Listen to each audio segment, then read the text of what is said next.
Hello there, this is Chibi Pit, and this is part 5 of the plus 10 Emblem Ike summoning session.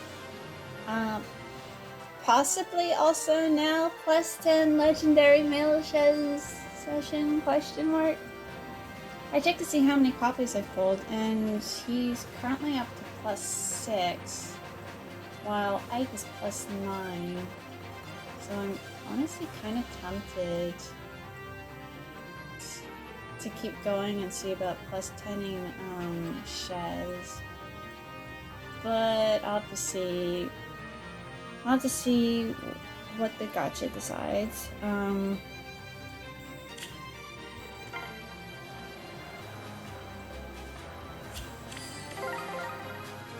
Yeah, in my last video I was talking about the relationships between characters in Shadows of Valentia and just how wonderfully.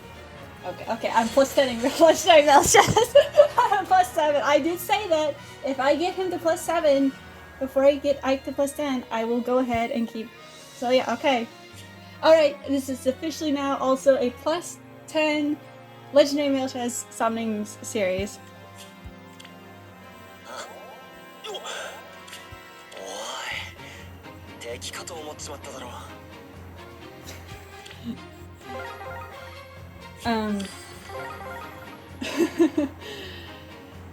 Yeah, and just how much I love how the relationships between characters and how they interact. I just love the writing and for these characters in Shadows of Valentia, and this extends even to like characters who's even like with characters with relationships that I think were not handled all that well. Like I was talking about Berkut and Linnea. And I think, like, the relationship as written in Shadows of Valentia would have been fine. It would have been, you know, very typical tragic, you know, couple that did genuinely love each other, but then one of them basically spiraled out of control and ended up throwing away everything that he found he genuinely cared for his own selfish reasons. I think that would have been fine if it wasn't for,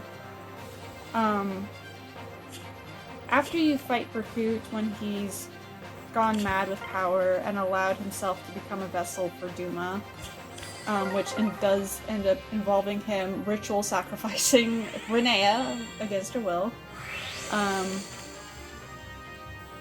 Like, after you've, like, managed to defeat him, as he's laying there dying, the scene would have been fine if it wasn't for, like, at the very end, it seems like Renee's spirit comes back to basically reassure Berkut that, hey, no worries, I don't actually hold any grudges against you for, you know, willingly sacrificing me, even though it was against my will. I did not consent to this. It's cool, I still love you, let's go to the afterlife together. Like, when I saw that, I was like, really?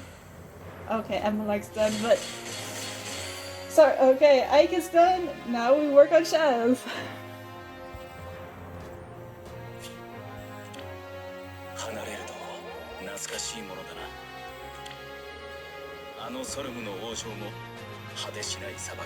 So I have one sword using Mercenary plus 10, so can I get the other one done? I mean, I have Lumera at plus 10, or at least enough copies of her for that, so...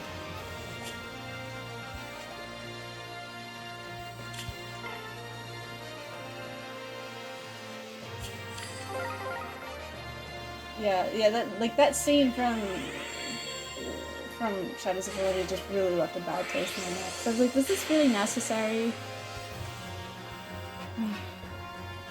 If it wasn't for, like, that one scene, I think, like, Berkut's character arc overall would have been fine.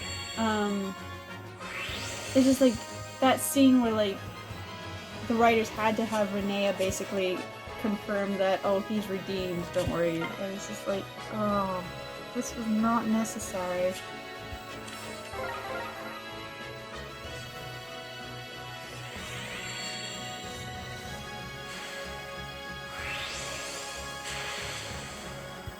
But yeah, outside of that one, which I found really to be the only truly problematic instance of character writing, yeah, I just love the cast of Shadows of Valentia. Another good example is Sonia, and how you find out that she has connections to the Duma faithful. Like, namely, you know, turns out that, like, hey, her father is Jeddah, the guy who's in charge of basically corrupting the cult. And the unique dialogue she has with him, if you have her fight him in the swamp, I don't know if this is also true in, like, you fight him again in the final battle.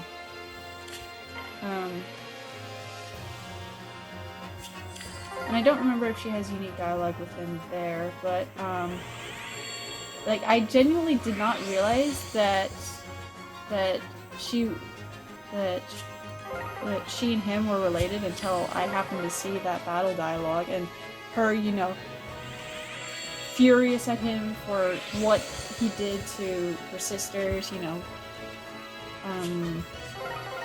Hestia and Marla, I think that's what their names are. You know, like with Berkut and Renea, Jeddah sacrificed his own children to Duma to gain more power. And Sonia is rightfully enraged by that. And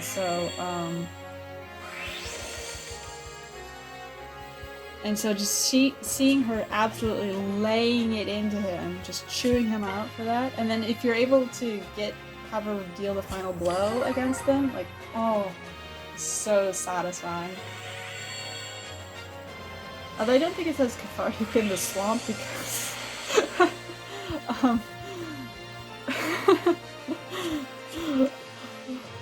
like, okay, like with Jeddah's deal in the swamp, he's supposed to be invincible, unless I'm trying to remember. I think you have to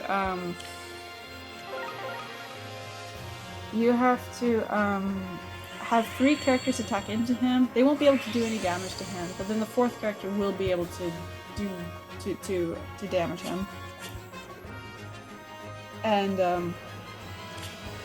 the game tries to frame it as him being invincible. You can't stop him.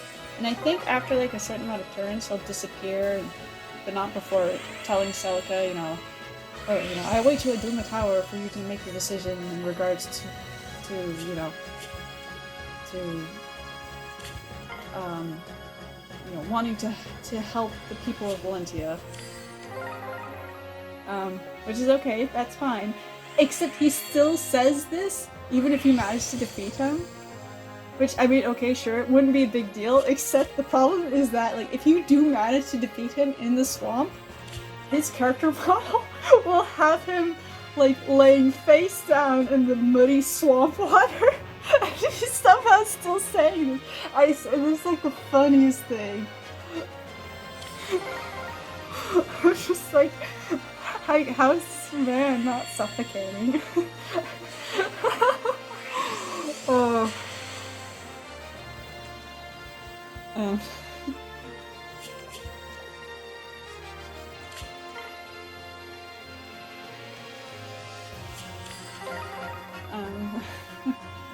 So yeah, but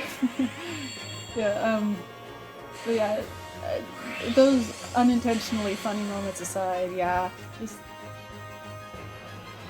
I just feel overall, like, you could tell there was a lot of love put into writing out the characters and the storylines, and how they just interact with each other and in the world.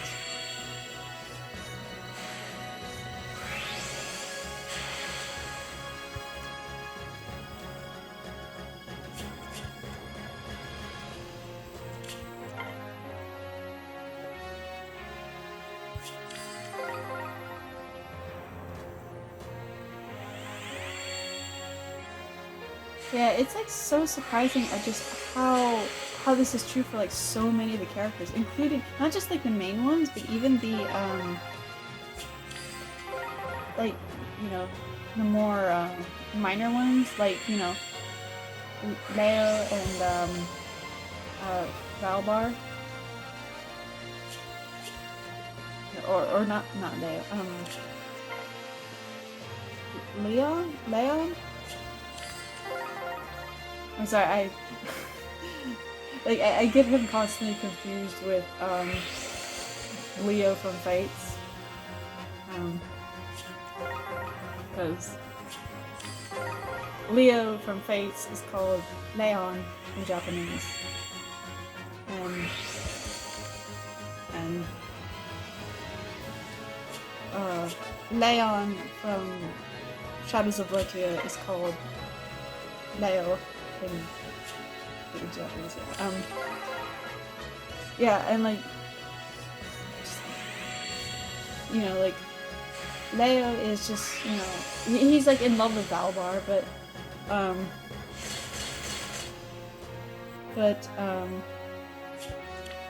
yeah, but I mean, I guess like I was like when I saw Leo and like his character design and his personality, I was initially afraid he'd be like, you know, the stereotypical overtly feminine gay guy. But even though like he's very, very vain about his appearance, like his supports, like for example, not only with Valbar but with other characters, where he reveals why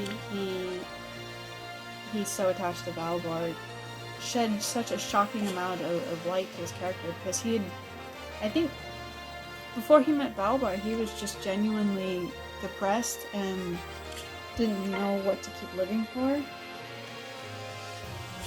And then Valbar, you know, basically became friends with him and caused Leo to grow attached to and eventually fall in love with him.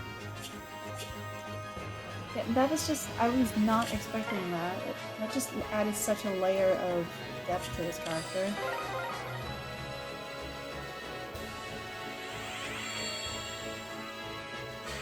Yeah, and like Jenny with Sonia, which was not a support I was expecting. But, you know, shy, reserved, but very gentle Jenny with more confident, outgoing Sonia. And yet, despite their clashing personalities, they have such a genuinely sweet support where Jenny's, I think it's like in that support where she mentions how she knows she has a father, but she doesn't know what happened to him. And I think it's like that support where Sonia reveals she doesn't have a good relationship with her father because of the reasons I had mentioned earlier. But still empathizes with Jenny and wants to help her be able to be reunited with her dad.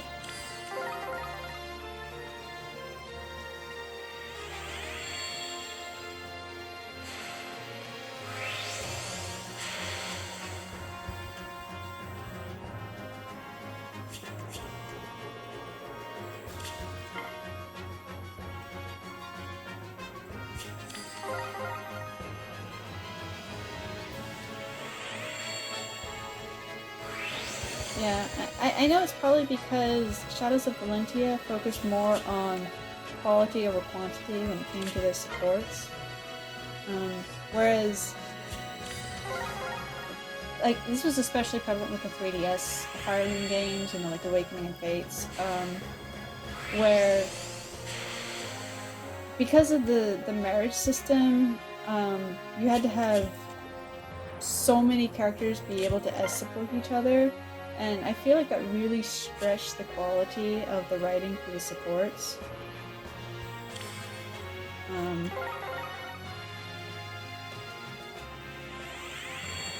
But because there weren't any, there wasn't anything like that for Shadows of Valentia, they could instead just focus on writing supports for characters that they felt would work together. And so that ended up giving us just such a fantastic array of support conversations. I mean, there were like some, I don't want to call them stinkers, but there were some that were questionable. Notably, Faye with Sylph, where, I don't even remember, was Faye like talking about Alm and Silk was trying to have a conversation with her? I can't remember, I just remember like seeing that support and I was like, what's the point of this? It also helped that, like, in Shadows of Valentia, there were also, like, those instances where characters could interact outside of supports, you know, like if you went to towns between missions. Characters not only could, like, you know, interact with and Celica, but also with, you know, each other. And that really helps shed a lot more depth and add to their characters.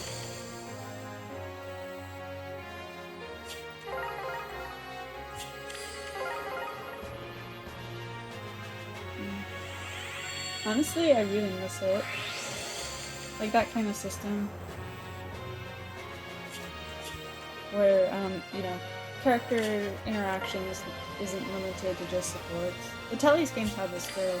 Or at least, Path of Radiance did. Radiant Dawn unfortunately did not have the support system at all, which really sucked. But I mean, to be fair, there's like a massive amount of characters in that cast, so I guess the writers couldn't or wouldn't write that many unique supports between what, over 80 playable characters. It still is very unfortunate.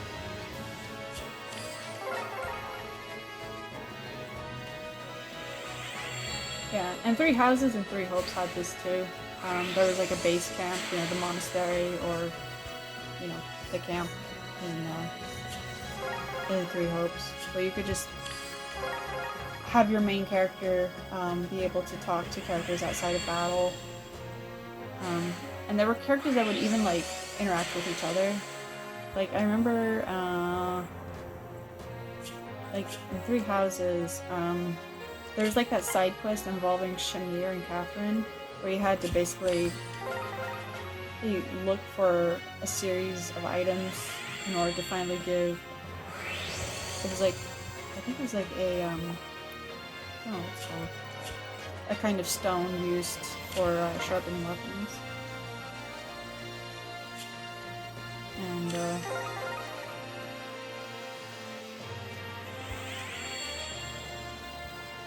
And the whole banter between those two, especially when it comes time to... You have to give it to, like, one of them, and they're trying to sell you, you know, no, you should give it to me, no, you should give it to me. But even then, you can tell, like, it was very playful banter. Like, I don't know, like, it was just, like... It was optional, but it just really added, like, some flavor to it, especially, like, if you go by their support chain.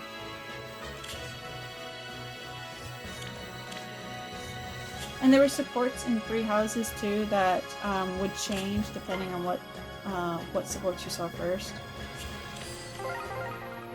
Like, I'm trying to remember. I think it was like Sylvain with Marianne's support conversation where he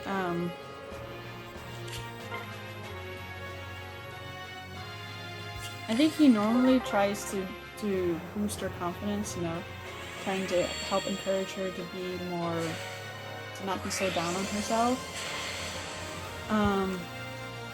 But I think if you happen to see Marianne's support chain with Ash before that, and then you see Sylvain's afterwards, he'll actually,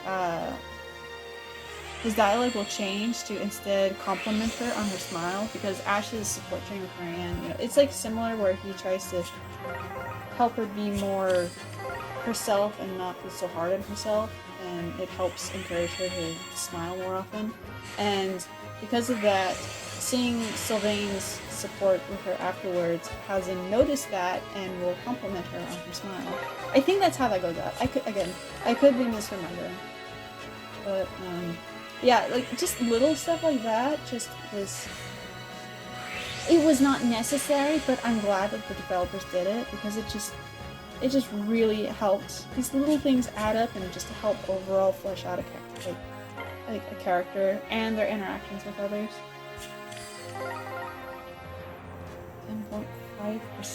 Can I, like, 3 red orbs. Can I get, like, 3 legendary male SHEZs here? Nope. Yep, come with.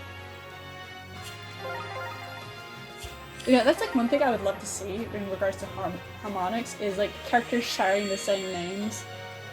Okay, this works more for the Japanese version, I think, than the English version, but you know, like Kamui from Shadows of Valentia shares his name with Kamui, aka Korin from Fates. And also from Shadows of Valentia is Gray,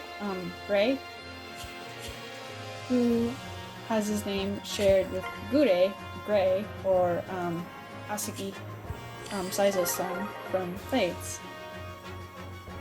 Yeah, I always thought it would be like really funny to get a harmonic that, like, that was literally the point of the harmonic. Like, they just happen to share the same name. I just probably won't do it because I don't imagine it would really sell, but yeah, it sure would be funny. Yeah, I mean, I really like goofy harmonics and duos like that. Like with Anna, where we got her Engage version paired up with her, I think it was her Awakening self. Yeah, like that was just so silly.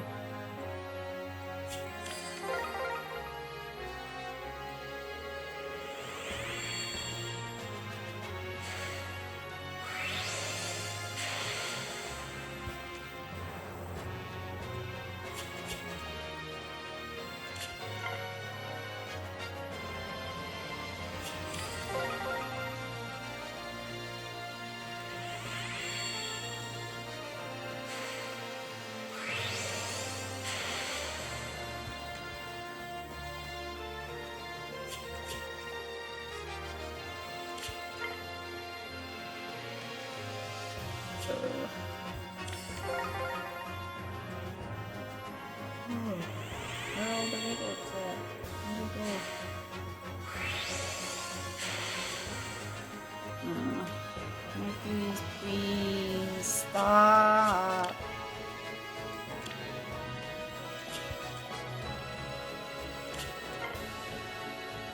I'm really surprised that they didn't make SHEZ's legendary self a green dagger though.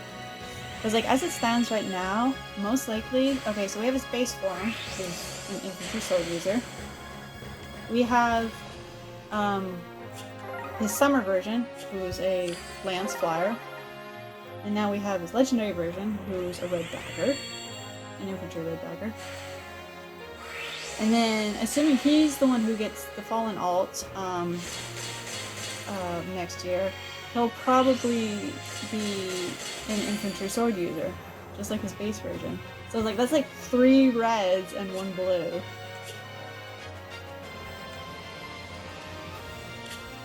Like,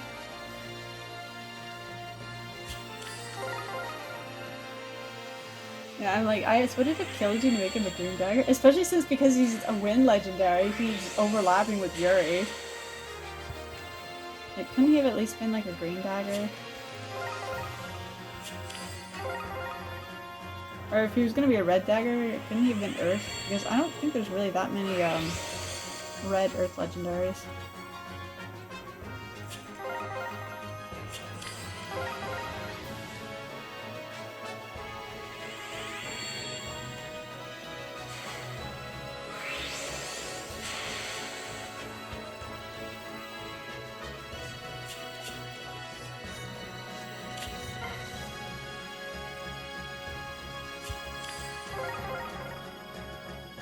Yeah, I really hope that, like, whenever we get the next new Fire Emblem game, I really hope they bring back, you know, being able to interact with characters outside of supports. Engage did also do that, where after battle, you could interact with characters. But the problem is that they didn't really have anything unique to say. They kind of just gave generic dialogue. And the only difference was if, I think the only differences would occur if either a character that they were close to fell in battle, and in that case they would have unique warning dialogue.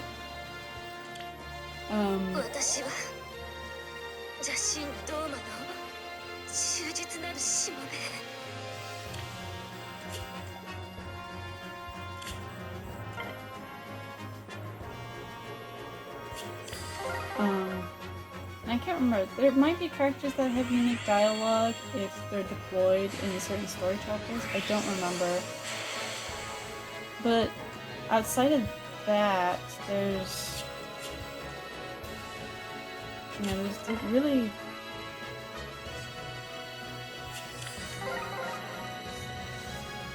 Yeah, I guess there is also the Somnia, the story mode.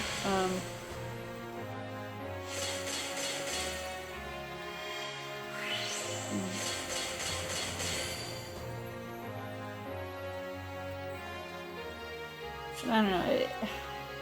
I don't know. It kind of felt like an Engage. The characters were a little more disconnected from the setting.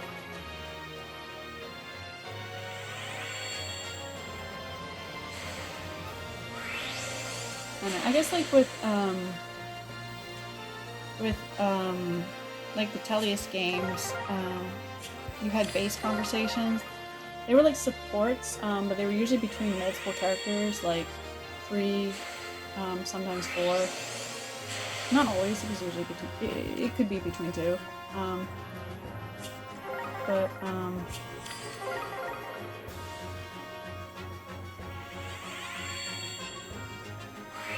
Yeah, but they were like limited to chapters, and even like certain events.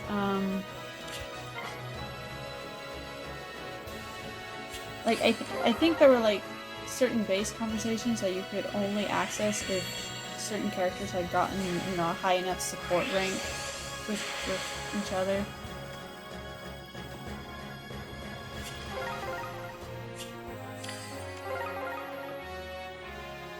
I also remember like Tellius, at least like with Path of Radiance, I actually don't remember if this is true for any other instance in Fire Emblem, where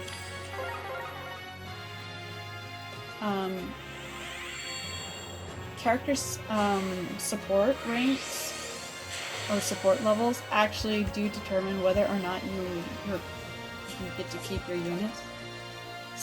Like the example I'm thinking of is in Tellius, you get Jill, who defects from Dane, right? Because she's initially convinced that like, oh, Ike is here to kill the filthy subhumans and I want to help him. But then she can gradually have a change of heart and realize just how messed up her ideals are. If you have her reach a high enough support rank with either Mist or Ite, like the cat girl, to the point where when you have to fight Jill's father himself, he will try to sway her into rejoining him because, you know, he doesn't want to fight his own daughter, of course. But she will refuse because she's realized that, you know, the way she was raised is wrong, and she will now fight instead for liberating those that she once called subhumans. However, if you were not able to get a high enough support rank between her and those 2 characters that I just mentioned, you know, it doesn't have to be both, it can be either. If you have her fight against her father, she will instead be reconvinced by him that, you know, oh, they were just tricking you, you know, and she'll decide, you know what, I don't want to fight against my country, and so she rejoins her father and she becomes an enemy unit, and then you would have to like fight and kill her. Like, that is such an interesting mechanic to employ in a game, and I understand why like it wouldn't be used too often, because, you know, if you heavily invest in a character and they end up dying because you weren't able to fulfill certain requirements, then that would be a great way to anger the players. You know, as I'm like saying all this, and I suddenly remember that, like, oh yeah, like they actually did do something like that. It was with Suzukaze in Fire Emblem Fates, specifically in Birthright. Like, I did not know when I played through Birthright. I did not know that you need to have Korin reach A support with Suzukaze before a certain point in the story, because otherwise he will end up sacrificing himself in order to save Korin's life.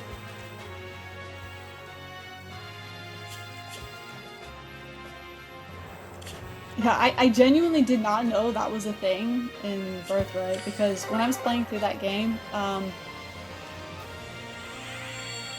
I had already reached A support with Suzukaze because I was debating on who I wanted to S support, and he was one of my candidates. Because I do like him. I like his design. I like his very gentle demeanor, where, you know, he's always wanting to help out. You know, not be a burden to others.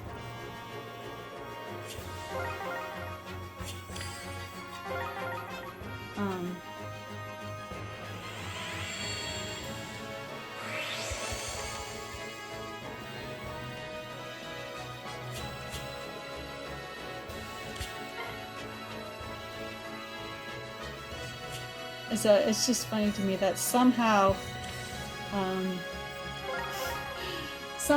like, me deciding I wanted to S support him inadvertently enabled me to save his life. Speaking of feats.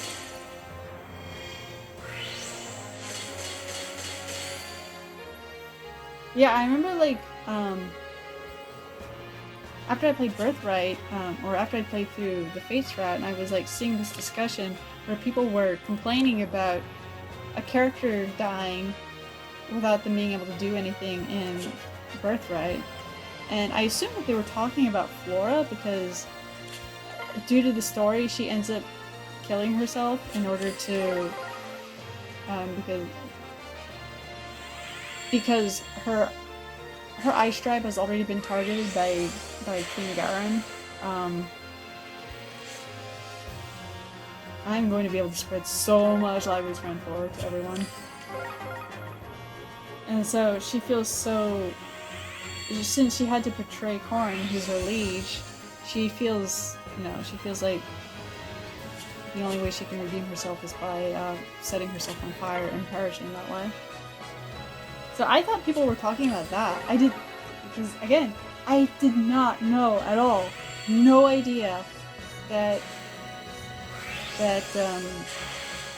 Suzukaze will die if you do not have an A support with him.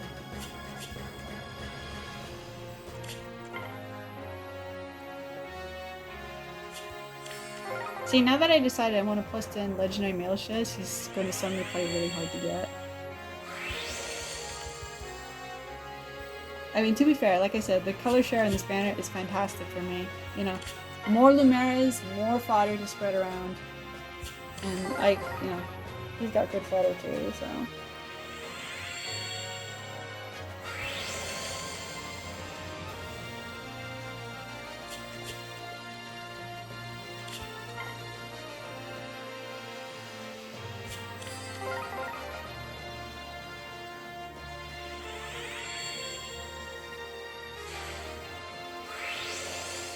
Oh. SHEZ くん、どこにいるの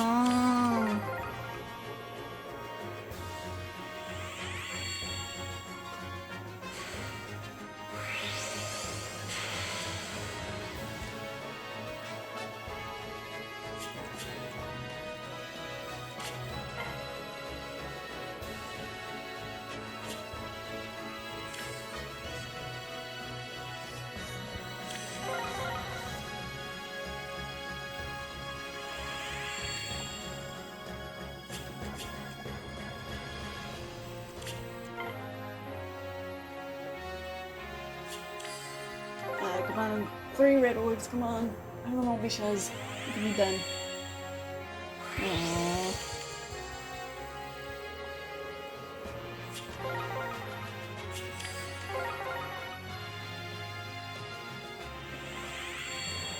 See, in hindsight, I probably should have used my spark on Legendary Male SHEZ, but I know that if I had done that, then I wouldn't... I probably would have gotten like 50 million Lumeras and SHEZs before I got my Presto Knight.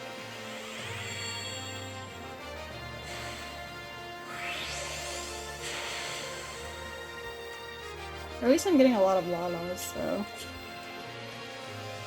it's more rock slide dance fodder.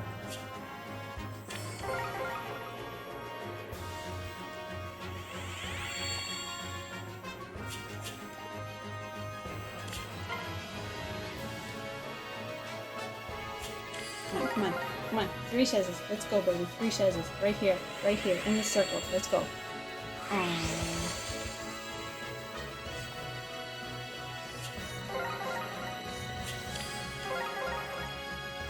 And I'm so surprised that no Morgan got hers on. I mean, I'm so happy. I wasn't expecting that.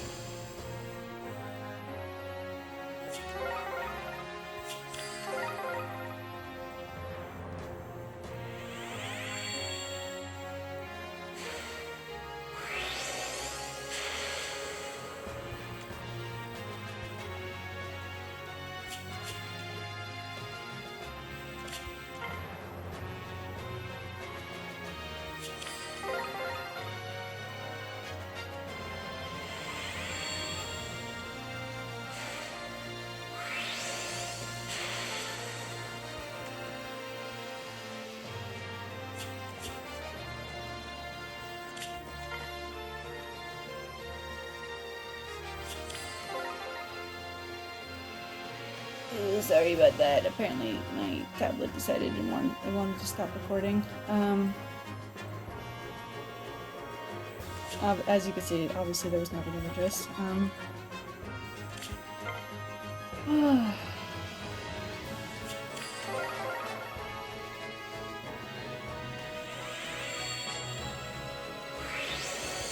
Honestly, one thing I'm really curious about is I've been seeing a lot of speculation that we could be getting a remake of Fire Emblem 4, like Genealogy of the Holy War. Given, well, apparently the person who leaked Engage, you know, had all those screenshots showing Engage in its pretty much final state. Also said that there was a remake of Genealogy of the Holy War in the mix. And there's been a lot of speculation as to whether that's actually the case. Especially because, like, so far we haven't really gotten anything that,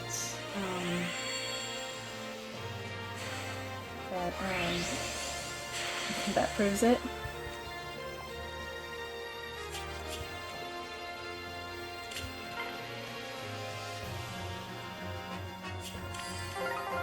I mean, I really would love to see a remake. I've been holding off on playing the drill games because if we are getting a remake, then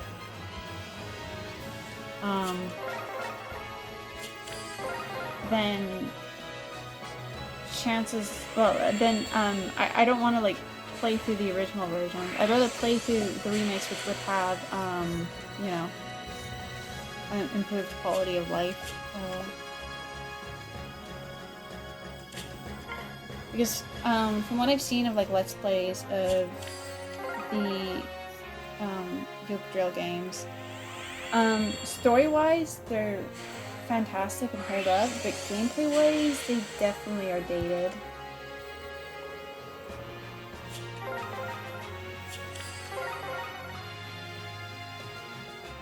So yeah, if we can get remakes that make the gameplay more enjoyable, while still keeping the story beats,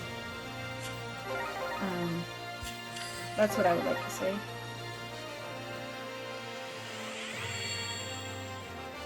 I do wonder if they would shoehorn in an Avatar character, like they did with New Mystery of the Emblem with Chris. I would think they wouldn't though, because I mean, with especially Genealogy of the Holy War, the romance system is a big aspect because of the whole, the whole thing with, you know, having holy blood and being able to pass it down to your descendants, and of course, you know, there's like Sigurd and Deirdre who are who are, you know, an official couple. Like, you cannot, through any means, break them up. You know, they have to get together in order to ensure that Seliph, Julia, and Julius are born in the circumstances that they're in.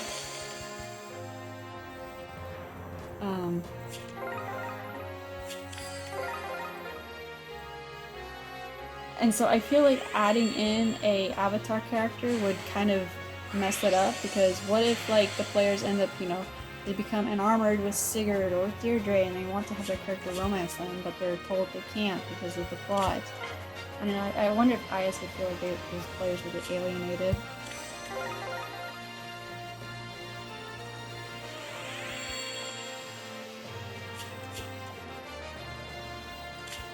So I hope that they don't. I mean, they didn't have an avatar character for Shadows of Valentia, so hopefully that means if we do get remakes of older Fire Emblem games that don't already have avatar characters, that this means that we won't get any added.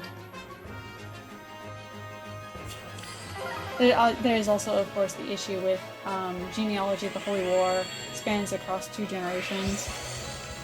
And obviously, like, characters that, you know, were, you know, existed and lived through the first generation will look noticeably older. And so I feel like, you know, if you have an avatar character, won't they have to age up too?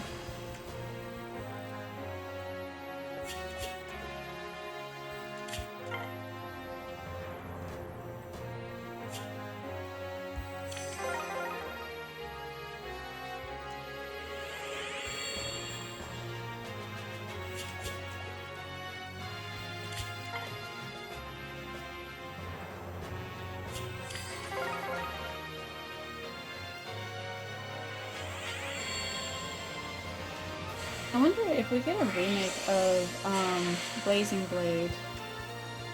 I wonder if Mark's role as an avatar will be expanded. Because right now, Mark exists in Fae as a without a specific gender and doesn't even have any voice lines. So I wonder if they'll still continue to be that way, because, you know, Mark in the original version was pretty optional. You know, didn't really make much impact in the story. Okay. Okay. Yokatta! Let's see. Hi, SHEZ-kun. こっちの剣はいつでも消せるし、いつでも呼び出せるんだ。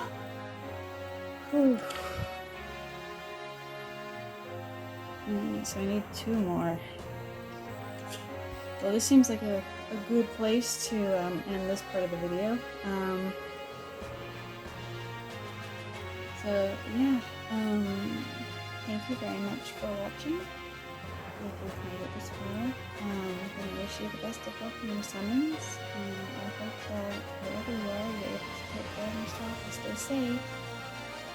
I will see you in part 6 of this previous +10 Ike summoning session, now freshly +10 legendary male SHEZ summoning session. So yeah, I will see you then.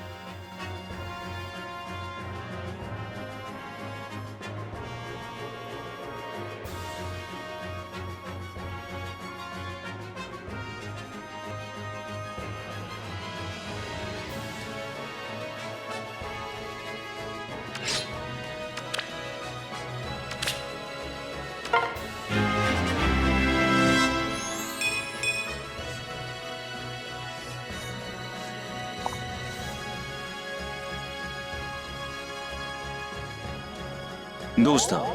そこは汚れていない。お前も紋章師をきれいにするのが好きなのか？離れると懐かしいものだな。あのソルムの王城も果てしない砂漠も。戦え、草原のエンブレム。これは俺を権限させる呪文だ。